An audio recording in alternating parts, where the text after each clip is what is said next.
เจ้าลืมในครัวไปลงกลิ่นภัตตาคารลืมน้ำบาดาลไม่อยากจะทานน้ำทุ่งเชื่อพี่บ้างไหมเจ้าเมื่อน้องยังสา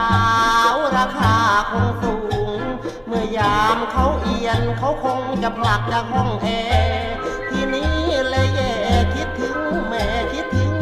ลุงอยากจะดังคงดับ